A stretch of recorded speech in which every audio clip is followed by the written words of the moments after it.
اللہ اللہ اللہ اللہ۔ عزیز دوستو، کچھ چیزیں ایسی ہوتی ہیں جن کی معاشرے کے اندر ضرورت ہمیشہ موجود رہتی ہے۔ اگر وہ چیزیں معاشرے سے نکال دی جائیں تو معاشرہ قائم تو رہتا ہے لیکن پھیکا سا ہو جاتا ہے۔ یوں محسوس ہوتا ہے کہ جس طرح کچھ چیزیں زمین کا، معاشرے کا نمک ہیں، اگر وہ موجود نہیں ہوں گی تو سارے مسالہ جات اور ساری تیاری کے باوجود سوسائٹی میں چیزیں بدمزہ ہو جائیں گی۔ انہی چیزوں میں سے ایک چیز ادب ہے۔ ادب اگر معاشرے سے نکال دیا جائے تو چیزیں پھیکی ہو جائیں گی، اپنا اصل حسن چیزوں کا گدلا ہو جائے گا۔ باادب لوگ جو ہوتے ہیں وہ دوسروں کو عزت دے دیتے ہیں اور اپنے اخلاق کو بلند کر لیتے ہیں۔ جب آپ کسی کا احترام کر رہے ہوتے ہیں تو آپ اسی کو نہیں کچھ دے رہے ہوتے، آپ اپنی عظمت کا بھی اظہار کر رہے ہوتے ہیں۔ کسی کو عزت دیتے وقت آپ کے اخلاق کا بھی پتہ چل رہا ہوتا ہے۔ اخلاقی قدریں مضبوط ہوتی ہیں احترام کرنے سے۔ مذہب اسلام اتنا سونا ہے، اتنا پیارا ہے، یہ دین اتنا ٹھنڈا اور اتنا میٹھا ہے کہ دھرتی کے سارے حسن سمیٹ کر اگر ایک لفظ بنایا جائے تو وہ دین اسلام بنتا ہے۔ یہ دین اتنی خوبصورتیاں بانٹتا ہے، اگر دین اسلام کی مختلف تشریحات کرتے کرتے یہ کہہ دیا جائے نا کہ یہ دین ادب والا دین ہے، احترام والا دین ہے، توقیر والا دین ہے، ہر شخص کو مناسب عزت، یعنی نبی پاک علیہ السلام نے استاد کی عزت بیان کی، باپ کی عزت بیان کی، بوڑھے کی عزت بیان کی، امام کی عزت بیان کی، عالم کی عزت بیان کی۔ کچھ بھی نہیں تھا، بالکل ان پڑھ تھا، سادہ تھا، پر مزدوری کر رہا تھا، حلال کما رہا تھا، ہاتھوں پہ چھالے تھے، قربان جائیں۔ میرے محبوب نے فرمایا یہ جو حلال کما رہا ہے نا یہ بھی اللہ کا دوست ہے۔ اس کا بھی احترام بیان کر دیا، اس کا اکرام بھی بیان کر دیا۔ تو نے ہر شخص کی قسمت میں یہ عزت لکھی اور آخری خطبے کی صورت میں وصیت لکھی۔ نبی کریم صلی اللہ علیہ وسلم نے لوگوں کو احترام دیا۔ اللہ کے محبوب علیہ الصلوۃ والسلام، آپ دیکھیے حضور نے اس عورت کی بھی فضیلت بیان کی جس کے گھر کے اندر اولاد پیدا ہوتی ہے، اور اس کی بھی فضیلت بیان کی کہ جس گھر کے اندر اولاد پیدا ہوتی ہے پر جلدی چلی جاتی ہے، انتقال ہو جاتا ہے کسی بچے کا خدا نخواستہ، اس کی بھی فضیلت بیان کی کہ جس کا خاوند موجود ہے اور وہ خاوند کی خدمت کرتی ہے، اور اس بیوی کی بھی فضیلت بیان کی کہ جس کا خاوند انتقال کر گیا پر وہ اپنے بچوں کی پرورش کرتی ہے۔ حضور فرماتے ہیں سب سے پہلے جنت میں مجھے وہ عورت نظر آئے گی۔ تو ہر شخص کے لیے حضور نے احترام بیان کیا، اکرام بیان کیا۔ ہم نے چونکہ بدگمانیاں پیدا کرنی شروع کر لی ہیں تو معاشرے کے اندر بسنے والے لوگوں کے بارے میں ہمارے دلوں میں مختلف وسوسے آ جاتے ہیں، مختلف وسوسے۔ کسی بھی شعبے کے کسی بھی آدمی کے بارے میں کوئی 2 4 5 باتیں اپنے ذہن میں اکٹھی کر کے یا کانوں میں کسی نے وہ بات ڈال دی تو ہم ذہن بنا لیتے ہیں کہ یہ گاڑیاں چلانے والے تو بندے ٹھیک ہی نہیں ہوتے، یہ جناب پولیس کے محکمے کے لوگ تو درست ہوتے ہی نہیں، فلانے محکمے کے لوگ تو ہوتے ہی خراب ہیں، ذہن بن جاتا ہے۔ پھر آہستہ آہستہ ادب انسان کے دل سے رخصت ہوتا ہے۔ ہمیں دین نے ادب سکھایا، احترام سکھایا۔ میرے رسول کریم علیہ الصلوۃ والسلام کی وہ ذات بابرکات ہے، ہمیشہ یہ ہوتا تھا کہ چھوٹے بڑوں کا ادب سکھاتے تھے، پر یہ واحد دربار مصطفیٰ ہے کہ جس کے آداب خود رب کریم نے بیان فرمائے۔ فرمایا یا ایھا الذین آمنوا لا ترفعوا اصواتکم فوق صوت النبی۔ آپ کبھی آیت کے انداز پر غور کریں، کہا اے ایمان والو تمہاری آوازیں میرے نبی کریم علیہ السلام کی آواز سے اونچی نہیں ہونی چاہیے. بندے کی آواز کا کوئی والیوم ہوتا ہے کہ اب 3 پہ آواز ہے؟ ٹیپ ریکارڈر کا تو والیوم ہوتا ہے نا کہ 1 پہ ہے، 2 پہ ہے، 6 پہ ہے. تو آواز کا والیوم ہوتا ہے کہ یہ کتنے پہ ہے؟ آواز تولی جا سکتی ہے کہ میری آواز کا وزن اس وقت 1.5 پاؤ ہے، آدھا کلو ہے، 5 چٹانک ہے؟ کوئی ہوتا ہے وزن؟ لیکن ہمیں بتایا گیا کہ بالکل وزن نہیں ہوتا، تولی نہیں جا سکتی، ماپی نہیں جا سکتی، پرکھی نہیں جا سکتی. لیکن جب تم نے دروازہ رسول پہ آنا ہے تو پھر آواز کو بھی تول کے آنا ہے، پھر لفظوں کو پرکھ کے آنا ہے، پھر جملے مرتب کر کے آنا ہے، پھر ترتیب لگا کے آنا ہے، پھر تم نے وہاں سوچ سمجھ کے بات کرنی. عزیز بھائی، ادب، احترام، اکرام، ہم نے نا احترام دینا چھوڑ دیا ہے، تنقید کرنی شروع کر دی. اور باقاعدہ بعض لوگوں نے بے ادبی کے کلچر پرموٹ کیے ہیں. انہوں نے جدوجہد کی ہے لوگوں کو بے ادب کر. چھوڑو جی، پتہ ہے مجھے فلانے کا بھی، چھوڑو میں جانتا ہوں سارا مایا کا چکر ہے، چھوڑو. مجھے تو کئی دفعہ بڑا ہی غصہ آتا ہے بعض چیزوں پہ. مسافر ہوں تو سفر کرتا رہتا ہوں، ایک ٹرک والے نے نا پیچھے لکھا ہوتا سب مایا ہے. تو چائے پینے کے لیے رکے ہم ایک ہوٹل پہ، تو اتفاق سے وہ بھی ٹرک سے اتر آیا چند منٹ کے بعد. تو میں نے اسے کہا کہ سب مایا ہے؟ کہنے لگا جی میں نے لکھوایا، واقعی سب مایا ہے، پیسوں کے بغیر کچھ بھی نہیں، سب مایا ہے. تو میں نے کہا آپ کے ابا نے جو آپ کے لیے محنت کی، اتنی مزدوریاں کی، پیسے لیے انہوں نے آپ سے؟ ماں نے جو دودھ پلایا تو پیسے لیے اس کے؟ کہنے لگا جی نہیں انہوں دی تے گل نہیں. تے میں کہ پھر انہوں دا لیکھ ہی چھڑ کے ماں پہ انہوں کڈ کے مایا ہے. وہ کسی کا تو استثناء کر، کسی بندے کا ہی نام لے لے کہ نہیں فلانا ٹھیک ہے، تو نے تو لکھ دیا سب ہی مایا ہے، سب پیسے کا چکر. وہ کسی کو تو معافی دو، کوئی تو بندہ ٹھیک ہو تمہاری نظر میں، کوئی بھی صحیح نہیں. اس طرح کیسے ہو سکتا ہے؟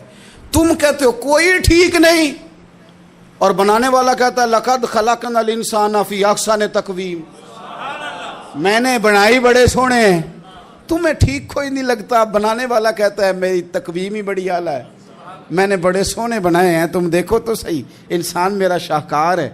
اب آپ دیکھیں کہ جب آپ ذہن بنا لیں گے کہ دنیا غلط ہے تو بے ادبی کریں گے، لیکن اگر ذہن بنائیں گے کہ یہ مخلوق ہے اور بنائی ہے میرے رب نے، اور بڑی سونی کر کے بنائی، اور بڑی حسین کر کے بنائی، اور بڑی اعلیٰ کر کے بنائی. الذی خلقک فسواک فعدلک فی ای صورت ما شاء رکبک. وہ کہتا ہے جیسی صورتیں میں نے چاہی نا ویسی میں نے بنائی. یہ تیرا چہرہ نہیں ہے، یہ تو رب کی چاہت ہے، یہ تو رب کی چاہت ہے، اللہ کی چاہت ہے. تو جو ہے تو احترام ہی نہیں کر رہا. احترام کریں، اپنے بڑوں کو عزت دیں اور سب کو احترام دیں. نبی پاک علیہ السلام نے فرمایا عالم کو علم کی وجہ سے، بزرگ کو عمر کی وجہ سے، اور اپنے حکمران کو عہدے کی وجہ سے عزت دیا کرو. ان کو احترام دو. آپ ہر شخص کا اس کے منصب کے لحاظ سے دیکھیں. ایک ہوتا ہے باتیں کرنا،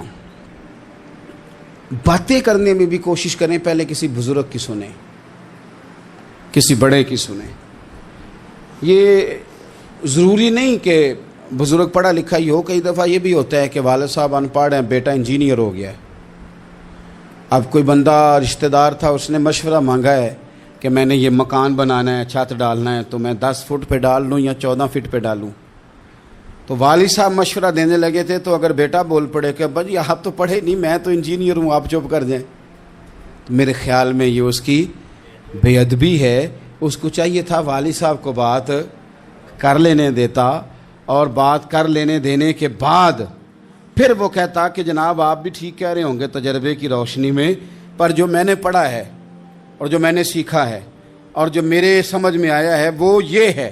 کچھ لوگ زیادہ سمجھدار ہیں، وہ بولنے نہیں دیتے، وہ ساری باتیں کر جاتے ہیں، خود ہی سب کچھ بیان کر جاتے ہیں. سوال بھی اپنا، جواب بھی ان کا اپنا، معاشرہ پڑھا بھی انہوں نے سارا ہی ہے، سمجھ بھی انہیں ساری ہے، یعنی ساری بات ہی خود سنا کے وہ کہتے ہیں جی ویسے ہمیں پتہ تو ہے، ہونا تو یہی ہے، پتہ تو ہمیں ہے ہوتا کیا ہے، لیکن چلے آئے ہیں تو آپ بھی کچھ بتا دیں. تو کئی دفعہ دل کرتا ہے کہ بندہ ان سے کہ میاں جب سارا پتہ ہی ہے تو پھر فیصلہ بھی لے لینا چاہیے تھا، پھر آپ کو کوئی ڈیسیژن کر لینا چاہیے تھا، پھر کہیں آنے جانے کی ضرورت کیا تھی؟ یہ چیزیں انسان کو اخلاقی کمزوری میں مبتلا کرتی ہیں۔ میرے نبی پاک صلی اللہ علیہ وسلم دیکھیے سمجھاتے کس طرح سے ہیں۔ 3 صحابی حضور کی بارگاہ میں حاضر ہوئے، حضرت سیدنا محیصہ بن مسعود، حضرت خویصہ بن مسعود، حضرت عبد الرحمن بن سہل۔ حضرت عبد الرحمن بن سہل جو تھے وہ ان سب سے نا عمر میں چھوٹے تھے، یہ 2 بڑے تھے۔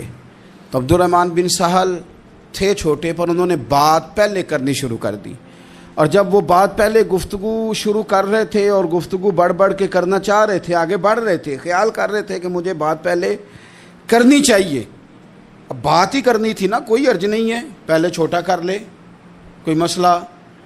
اگر آپ دوسرے نقطہ نظر سے دیکھیں گے تو کوئی حرج تو نہیں، ٹھیک ہے پہلے چھوٹا بات سنا لے۔ بہو نہیں بولنے دیتی کئی دفعہ، وہ کہتے پہلے میری سنو، داماد نہیں بولنے دیتا، اس کی مرضی ہے، بچے بیٹے نہیں بولنے دیتے، وہ کہتے ہیں ابا جی آپ تو تھے ہی نہیں، ہمیں زیادہ پتہ ہے، بول پڑتے ہیں، کیا کیا جائے۔ لیکن 3 صحابہ آئے ہیں، حضرت عبد الرحمن بن سہل چھوٹے تھے، انہوں نے بات حضور کو پہلے سنانی چاہیے، حضور تو سب کے نبی ہیں نا، اور سرکار نے تو سب پر کرم نوازی کرنی ہے، سننی ہے۔ وہ پہلے سنانے لگے تو حضور نے روک دیا، فرمایا آپ ذرا ٹھہر جائیں، ابھی آپ بات نہ کریں، پہلے بڑوں کو بات کر دیں۔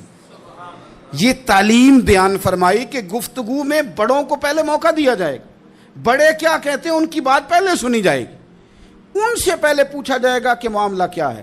ہم بزرگوں کو موقع ہی نہیں دیتے۔ میں بڑے درد کے ساتھ یہ بات عرض کرتا ہوں، ہمارے نوجوانوں نے نا بزرگوں کو ریٹائر کر کے کونوں کے ساتھ لگا دیا ہے، کوئی مشورہ نہیں کرتے، فیصلے کر کے بتاتے ہیں۔ اگر بزرگوں کی رائے کبھی لی جائے، میرے ابا جی کبھی شام کو نکلتے وقت میں یا میرا کوئی بھائی کہتا نا کہ کہیں کام سے جا رہے ہیں، تو والد صاحب فرمایا کرتے پوچھ کے چلے ہو کہ 10 کے چلے ہو؟ نہیں سمجھ آئی بات، پوچھ کے چلے ہو کہ؟ تو وہ پوچھتے ابا جی یہ پوچھ کے 10 کے دا کی فرق ہے؟ تو والد صاحب فرماتے کہ پوچھ کے جانے دا مطلب ہے کہ جے تسی اجازت دیندے ہو تے جائیے۔ کہندے نے پتر پھر شاید میں تانوں آکھاں کہ رات پہ گئی ہے، شام ہو گئی ہے، میرا دل نہیں، تسی باہر نکلو۔ تو جے تسی صرف 10 کے چلے ہو تے پھر اساں کی کر لینا ہے؟ پھر تو تساں فیصلہ کر لیا، ہن تساں۔ آج کل بوڑھے چپ کر گئے ہیں، میں درد سے بات کرتا ہوں، بزرگ خاموش ہو گئے، اس لیے کہ بچے پوچھ کے نہیں جاتے، بچے بتا کے جاتے ہیں۔ وہ کہتے ہیں میں جا رہا ہوں، انہوں نے فیصلہ کر لیا، طے کر لیا ہے جانا ہے۔ اگر کبھی ان سے پوچھا جائے، اگر ان کو احترام دیا جائے، میں بڑی دفعہ کہتا ہوں، پھر کہتا ہوں کہ شاگرد پجاروں پہ بیٹھا ہو نا اور PhD کر گیا ہو، اور استاد میٹرک PTC ہو اور ابھی بھی سائیکل ہی چلاتا ہو، تو آئے کبھی رستے میں ملاقات ہو جائے شاگرد کی استاد سے، اور شاگرد پجاروں سائڈ پہ کھڑی کر کے اپنے استاد صاحب کو پہلے سلوٹ کرے، اور پھر وہ کہے کہ استاد جی لڑکا لے آتا ہے سائیکل، آپ پجاروں پہ بیٹھے، میں گھر چھوڑا ہوں آپ کو۔ استاد صاحب نے جانا بعد میں سائیکل پہ ہی ہے، ان کا نہیں بیٹا اللہ تیرا بھلا کرے، اللہ تجھے اور لمبی عمر دے، اللہ تجھے اور ترقیاں دے، اس نے سائیکل پہ ہی دوبارہ بیٹھنا ہے۔ لیکن جب وہ استاد دوبارہ سائیکل پہ بیٹھتا ہے تو اسے یوں محسوس ہوتا ہے کہ میرا سائیکل پجاروں سے مہنگا ہے، کیونکہ پجاروں تو سلوٹ کرتی ہے میرے سائیکل کو۔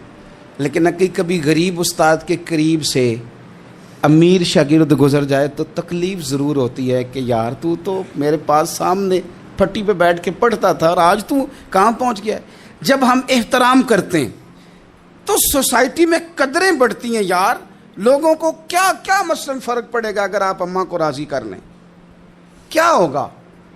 ماں بیچاری کی ساری زندگی پردے ڈالتے بیت گئی، ابا نے آ کے پوچھا کہاں گیا وہ کہتی ادھر ہی تھا، مجھے بتا کے کہ ابھی آ جائے گا، وہ مجھے کہہ گیا تھا کہ میں نہیں ادھر ہی تھا، کچھ بھی نہیں، ایسی کوئی بات ہی نہیں، ساری زندگی پردے ڈالتے بیت گئی۔ ابا کئی دفعہ گھر میں لڑائی کی، بیٹے کو مارا، اماں نے آگے بڑھ کے پتر کے حصے کی مار بھی کھائی، لیکن اسی بیٹے کی شادی کر دی تو اماں کو پتہ چلا کہ اوہو میں تو سمجھدار ہی نہیں تھی، میرا تو پتر مجھے کہہ رہا ہے اماں تو بھی تو کبھی سیانی ہو جایا کرنا. اگر وہ بولتی ہے تو ہی چپ کر جا, تو پھر اسے احساس ہوتا ہے کہ اوہو میں تو ساری زندگی بیوقوف رہی, میں تیرا دفاع کرتی رہی, تیرے حصے کے تھپڑ کھاتی رہی, اور مجھے آج تو نے بتایا کہ تو سیانی نہیں تھی, آج تو نے بتایا کہ تو عقل مندی نہیں تھی. اماں تجھے کیا پتا, میری بیوی کے سامنے تو ہی سیانی ہو جا. وہ ٹوٹ جاتی ہے, بکھر جاتی ہے. وہ کبھی پلٹ کے دیکھتی ہے تو اسے بڑے سارے زخم تازے ہو کے دکھائی دیتے ہیں. وہ یار میں ہی سیانی نہیں تھی. سنو نا, امام حسن رضی اللہ تعالیٰ عنہ فرماتے ہیں, امام حسن نے کوئی لمبا وقت نہیں اپنی والدہ کے ساتھ گزارا, چھوٹے تھے تو سیدہ فاطمہ الزہرا رضی اللہ تعالیٰ عنہ وصال کر گئیں. پر شیر خدا کے پتر کی بات دیکھیں, امام حسن کہتے ہیں لوگوں میں جب تھوڑا سا باشعور ہوا اور مجھے چیزیں تھوڑی سی دکھائی دینے لگی تو میں نے کبھی اپنی اماں کے ساتھ ایک پلیٹ میں کھانا نہیں کھایا تھا. حضور ساری دنیا کھاتی ہے تو آپ نے کیوں نہیں کھایا؟ تو فرماتے ڈر لگتا تھا کہ کہیں ایسا نہ ہو کہ جس لقمے کی طرف میری ماں اپنا ہاتھ بڑھائے کہیں میں نہ اٹھا لوں, بے ادبی نہ ہو جائے. ڈر لگتا تھا. میں نے یہاں تک بھی نا, کیونکہ ماں تو ماں ہوتی ہے, میں نے یہاں تک بھی ماں کا احترام کیا, روٹی کھانے میں بھی تقدیر نہیں کی. یہاں ماں وہ کہتی ہے پیر صاحب انہوں دسیا جنا کہ میں تمہیں آکھیا سی, انہیں گلاں چونوں آکھیا جے میرے نال بولے تھے صحیح کرے, انہوں دسیو نہ میرے نال بگڑ جائے گا. انہوں آکھیا جے نہ میں تمہیں شکایت لائے, پر نہ انہوں گلاں سمجھایا جے کہ میرے نال اچھی نہ بولیا کرے, میں تکلیف. انہوں آکھیو نہ. او یار کیا کائنات میں حضور سے بڑا بھی کوئی ہے؟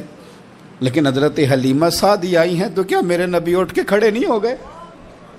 حضور نے اکرام دیا تو اکرام دینے سے قد بڑا ہوتا ہے, چھوٹا تو نہیں ہوتا. خدا را اپنے بڑوں کا اکرام کرنا سیکھیں.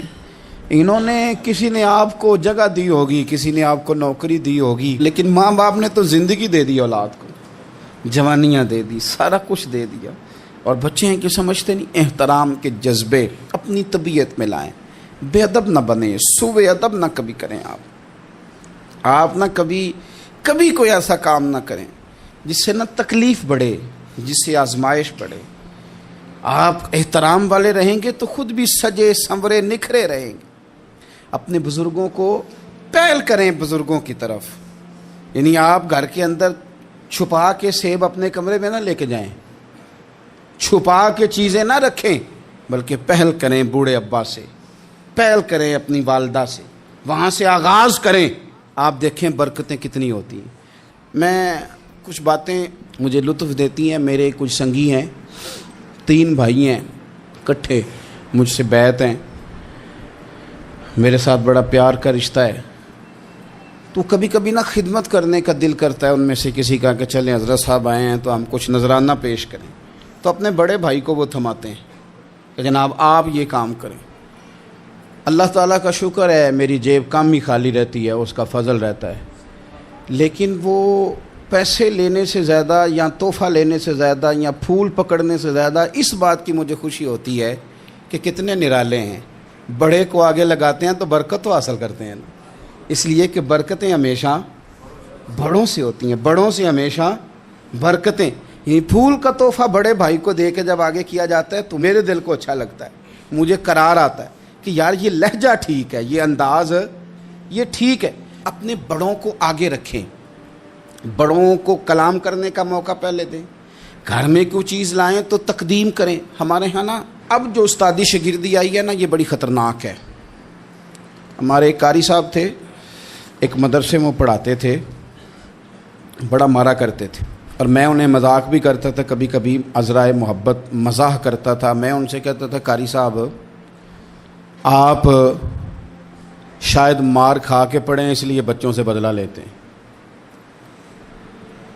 تو کچھ دن پہلے, کچھ عرصہ پہلے ملاقات ہوئی تو میں ان کے ادارے کے قریب سے گزر رہا تھا, تو میں نے ان کا نا وہ ڈیسک وغیرہ چیک کیا تو ان کے پاس نا چھوٹی علیحدہ ہوتی تھی, پائپ 2 قسم کے علیحدہ ہوتے تھے, پانی والا علیحدہ اور گیس والا علیحدہ. بڑا مارتے تھے بچوں کو. مجھے بھی اختلاف تھا اس بات سے, میں ان کو گزارش بھی کرتا تھا. تو میں گیا تو وہ جس طرح خیر استاد کمال کے تھے، انہوں نے بڑے کامیاب حافظ تیار کیے، اور ویسے بھی بندہ بڑا بااصول، بڑے اچھے، بڑے نفیس۔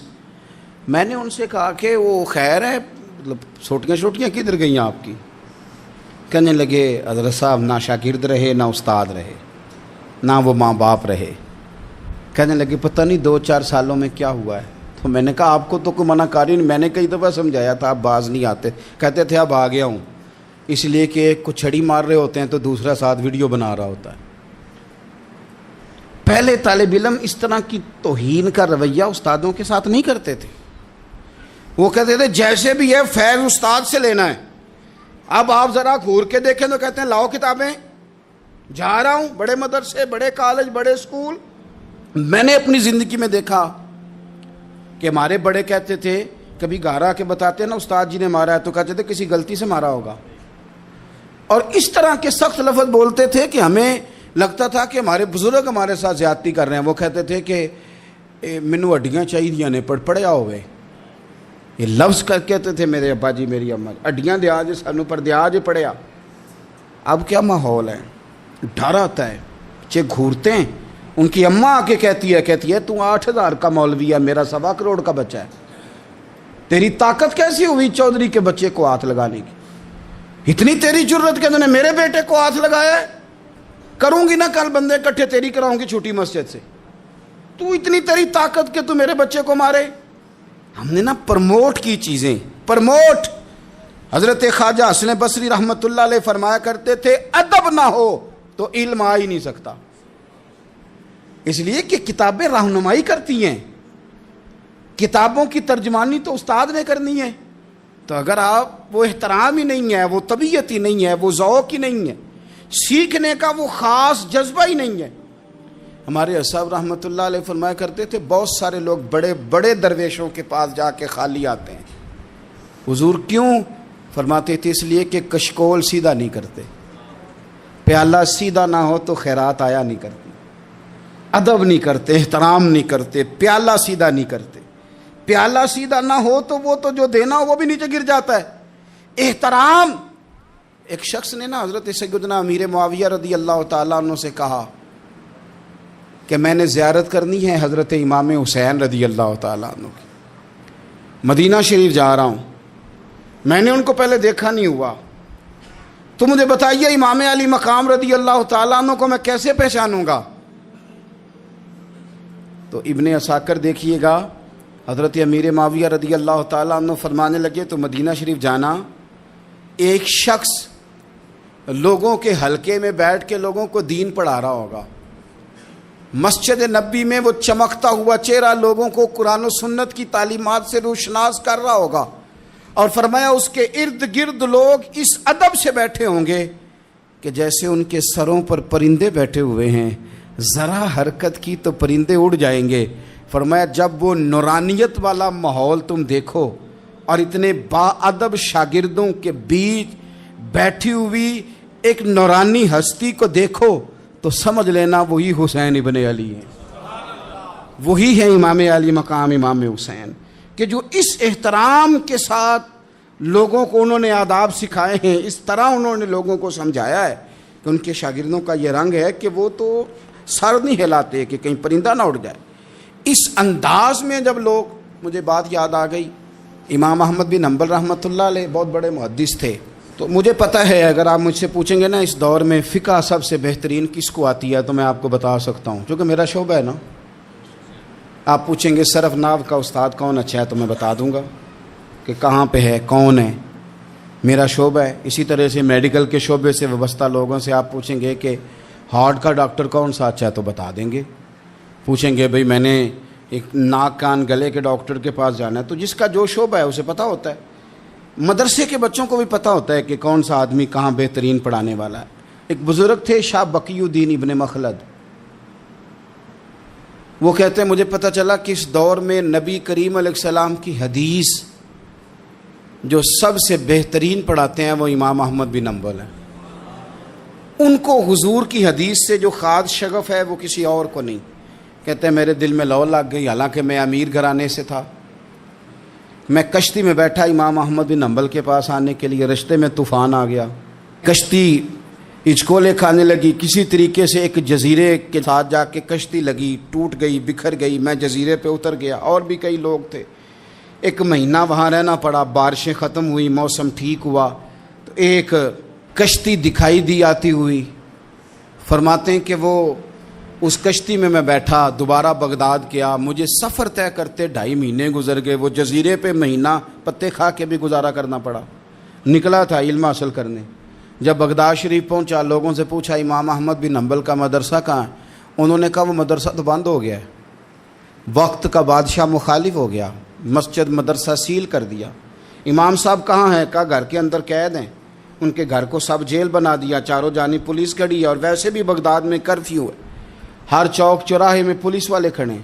شاہ بقی الدین کہتے ہیں اتنا کچھ سننے کے باوجود بھی میرا جذبہ ٹھنڈا نہیں ہوا، وہ مہینے میں سفر کی صحبتیں، گو سنا تھا کہ آستانہ یار دور ہے، پر ہم نے بھی ٹھان لی تھی کہ جانا، گو سنا تھا کہ آستانہ یار دور ہے، پر ہم نے یہ ٹھان لی تھی کہ جانا ضرور ہے۔ کہتے ہیں پہنچ گئے، اب پتہ چلا کہ کرفیو ہے، سڑکوں پہ پولیس کھڑی ہے، گلیوں میں چوکوں چوراہوں میں پہرے ہیں، امام صاحب تک تو جا کوئی نہیں سکتا۔ کہتے ہیں میں نے ایک شخص کی منت کی، میں نے کہا کسی طریقے گاڑی بتا، کہنے لگا میں اشارہ بھی نہیں کر سکتا، سخت حالات ہیں، وہ کوئی طریقہ۔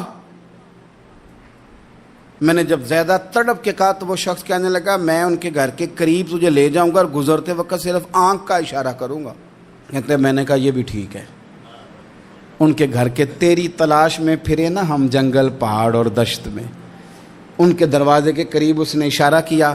شاہ بقی الدین کہتے ہیں کہ میں گھر دے کے آ گیا واپس، اب میں سوچنے لگا کہ کیسے امام صاحب تک پہنچنا ہے، بڑی تجویزیں سوچیں، بڑی تجویزیں، کام والا بن جاؤں، پھیری لگانے لگ جاؤں، پھر سوچا کہ اگر میں کچھ بیچوں گا ریڑھی پہ رکھ کے تو کوئی خریدنے نکلے گا، کوئی نہیں نکلے گا، کس طرح کروں، کیا کروں، بڑی سوچیں، بالآخر میں نے طے کیا، اللہ اکبر، میں نے نہ کپڑے پھاڑ لیے، امامہ اتار دیا۔ فرماتے ہیں کہ ایک پیالہ مٹی کا خرید کے گلے میں رسی سے باندھ لیا، اور امام احمد بن حنبل کی 3 گلیوں پیچھے میں نے دروازہ صدا لگانی شروع کی، فقیر ہوں، اللہ کے نام پہ لینے آیا ہوں۔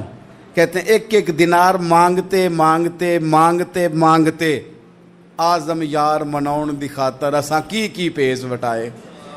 کہتے ہیں مانگتے مانگتے نا میں امام احمد بن حنبل کے دروازے تک آیا، امیر گھر کا بچہ تھا، بڑے پیسے جیب میں ہوتے تھے، امام کے دروازے پہ صدا لگائی، کوئی ہے اللہ کے نام پہ دینے والا؟ کہتے ہیں وہ نور بھرا دروازہ کھلا، ایک گورے مکھڑے والا، سفید داڑھی والا، سونے امامے والا، چمکدار آنکھیں، نورانی شباہت۔ کہتے امام احمد بن حنبل باہر آئے، اور جیسے 1 دینار میرے پیالے میں ڈالنے لگے تو میں نے ہاتھ چوم کے کہا سونیا تیرے قربان جاؤں، میں دینار لینے نہیں آیا، محمد عربی کی حدیثیں سننے آیا ہوں۔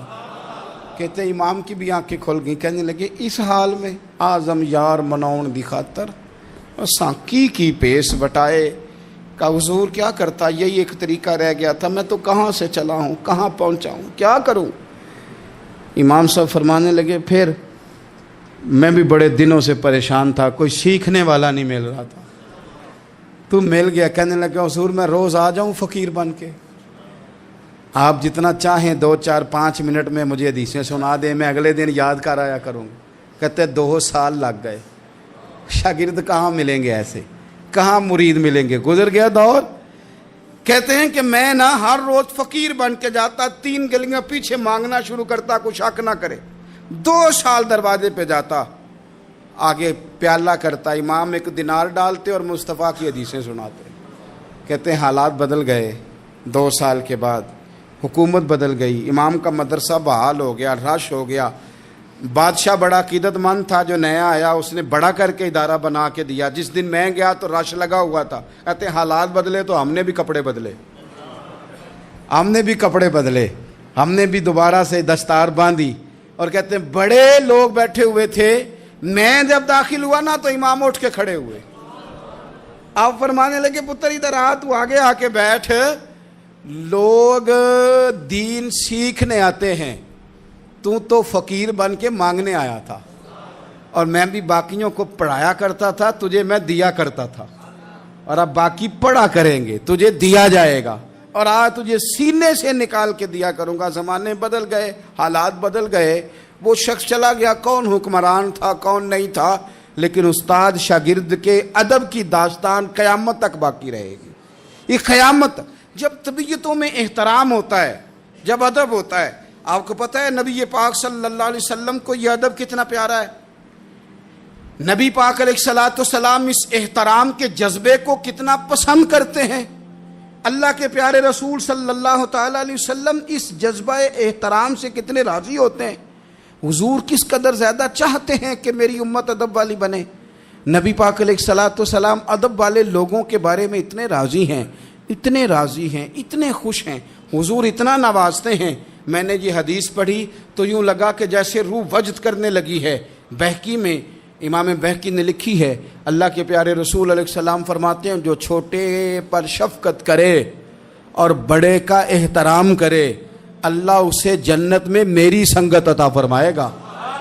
یہ میرے قرب کا ذریعہ ہے، یہ چیز میرا قرب ملے گا، شرط یہ ہے کہ ادب والے بن کے آؤ، احترام والے بن کے آؤ، کبھی بھی سوء ادب نہ کریں، کبھی کسی مقام پر بھی بے ادبی نہ کریں، آپ اپنا ذائقہ کبھی تبدیل نہ کریں۔ امام احمد بن حنبل ایک جگہ وضو کر رہے تھے، ایک شخص کہتا ہے میں نے ساری زندگی گناہوں میں گزار دی تھی، تو امام صاحب نا وضو کر رہے تھے جھیل پر بیٹھ کے، تو جھیل اس طرح ہوتی ہے، پہاڑ ہیں، اوپر کو پانی نیچے آ رہا ہے، تو کہتے ہیں امام صاحب نیچے بیٹھ کے وضو کر رہے تھے، تو میں اوپر بیٹھ کے نا وضو کر رہا تھا یا پانی پی رہا تھا، تو میں نے دیکھا کہ اتنے بڑے امام نیچے ہیں۔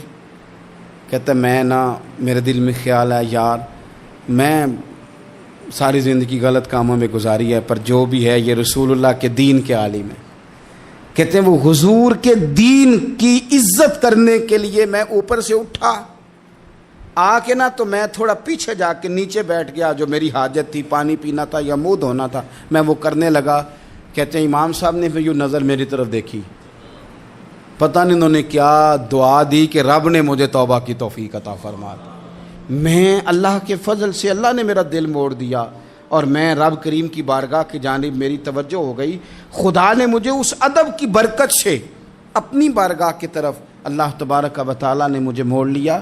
بے ادبی تو بندے کو کفر تک لے جاتی ہے، بے ادبی تو کفر تک لے جاتی ہے۔ اگر بندہ بے ادب ہوتا ہوتا اللہ رسول کی بے ادبی تک پہنچ جائے تو دور نکل گیا، لیکن یہاں باقاعدہ بے ادبی کو پروموٹ کیا جا رہا ہے۔ کبھی بھی بے ادب نہ بنے، ادب والے رہیں، ادب والے بن کے جئیں، ادب والے بن کے دنیا سے جائیں۔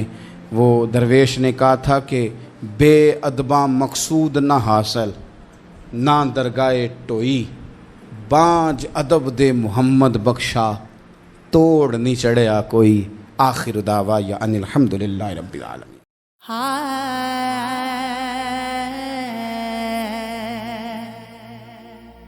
یہ بھی من لینا میں پاگل ہاں، پلا سوچ کا پاگل کی کیتا تیرے نادا وظیفہ کردہ